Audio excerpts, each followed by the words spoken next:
ஜனாதிபதியும் physical science செஞ்ச ஒருத்தர் தான். இந்த மாதிரி எலெக்ஷன்ல பாருங்க பிள்ளைகள், நாமல் ஒரு ஜனாதிபதியோட மகன், சஜித் ஒரு ஜனாதிபதியோட மகன், ரணில் ஒரு ஜனாதிபதி, எல்லாருமே அரசியல் பின்புலங்களோட வந்தார்.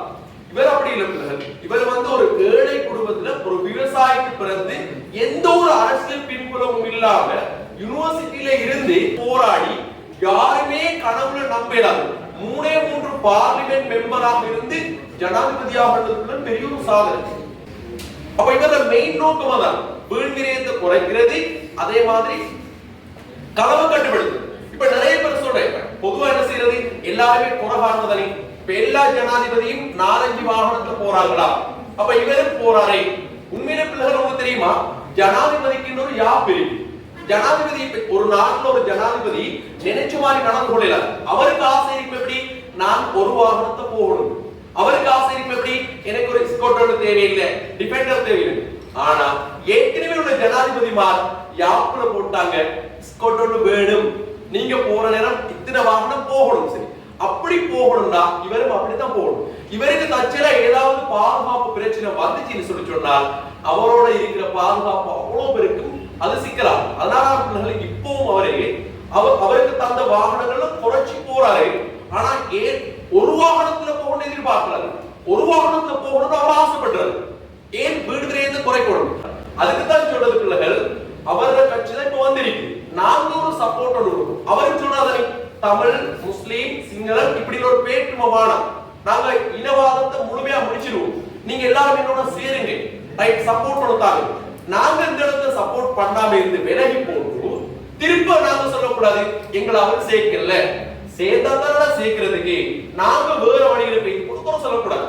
ஆகவே பிள்ளைகள், நாங்க இந்த எலெக்ஷன்ல பிள்ளைகள் சப்போர்ட் ஒன்று கொடுத்தா நிறைய மாற்றத்தை உணரலாம். அவர் ஒரு ஆஸ்தான் பிள்ளைகள் விதாயக துரை, அதாவது முழு அதிகாரம் கொண்ட ஜனாதிபதி ஸ்ரீலங்கா இருக்கு. அவர் அதை மாத்த போறாரு, ஆனா அவருக்கு மாத்திடலாம். ஏன் அப்படி விதாயக பலையை உருவாக்கினது ஜெயவர்தன். அப்ப அவரே 3-2 பெரும்பான்மை எடுத்து தான் உருவாக்கினது. அந்த விதாயக பலையை இப்ப இல்லாம ஆக்கணும்னா இவர் சொல்றாரு, நான் இல்லாம போறேன், நினைச்ச மாதிரி இல்லாம ஆக்கணும். 3-2 பெரும்பான்மை எடுத்து அதுக்கு பிறகு அதுல அவரு இந்த விதாயக பலையை போட்டு அவங்க ஆதரிச்சா மட்டும்தான் விலக்கலாம். அப்படி பிள்ளைகள் இவருக்கு நிறைய ஆசை இருக்கு, நாட்டை செய்யணும், செய்யறதுக்குரிய முழுமையான யாப்பு பலம் போதாது. அதனால பிள்ளைகள், நாங்க 7 மாநில வீட்டா நீங்களும் ஓட் பண்றாங்க, உங்களோட ஃபேமிலி யாப்புன்னு சொல்லுங்க, சப்போர்ட் ஒன்று கொடுத்து பாருங்க. சும்மா சொல்லுமே, இப்ப எல்லாரும் யோசிக்கிற பிள்ளைகள், ரைட், இப்ப சஜித்துக்கு ஓட் பண்ணாங்க, ரணிலுக்கு ஓட் பண்ணாங்க, நினைச்சிருக்க எப்படி, ரைட், அனும செய்ய மாட்டான், திரும்ப போலிங் அவருக்கு பிரச்சனை இல்லை. ஏன், அவர் ஜனாதிபதி, ரைட், போலிங் வந்து விட்டுட்டு போவாரு. யார் பாதிக்கப்பட போறது, நீ நான் தான். அப்ப நாங்க யோசிக்கிறோம் பிள்ளைகள், இப்படியே போலிங் வரும் எப்ப இந்த நாடு முன்னேறு. அப்ப நாங்க யோசிக்கிறோம், வந்திருக்கிற ஜனாதிபதிக்கு சப்போர்ட் பண்ணி 7 மாநிலம் நாட்டை முன்னுக்கு கொண்டு போறது. இப்படி போலிங் யூகே எங்கட சஜித் வரணும், எங்கட ரணில் வரணும், அவர்தான் ஜனாதிபதியா வந்து இந்த நாட்டை செய்யணும்னா உங்களோட வயசு எத்தனையா போயிடும். அதனால பிள்ளைகள் எல்லாரும் பிரார்த்தனை செய்யுங்க, இந்த ஜனாதிபதி இந்த நாட்டை செய்யணும், எங்கட எதிர்கால மாற்றம் அடையணும், ஒரு அடியாவது முன்னுக்கு போகணும். 75 வருஷம் களவெடுத்த நாட்டை, மாறி களவெடுத்த நாட்டை ஒரு வருஷத்துல இவர் செய்யறதுக்கு இவரை மெய்யீசியா அப்படி இல்லை.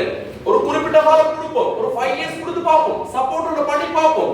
முன்னேறினா சாப்பாடு விலை குறைஞ்சா நீ அந்த விலை கொடுத்து எடுக்க போறேன். இல்ல நீ சொல்லுவியா, எங்களோட சஜித்ர காலத்துல வந்ததுக்கு பிறகுதான் நான் சாமான் எடுப்பேன், ரணிலுடைய காலம் வந்ததுக்கு பிறகுதான் எடுப்பேன். அப்படி இல்லையே பிள்ளைகள், இதுல பிரதிபலனை எல்லாரும் தான் அனுபவிக்க போறது.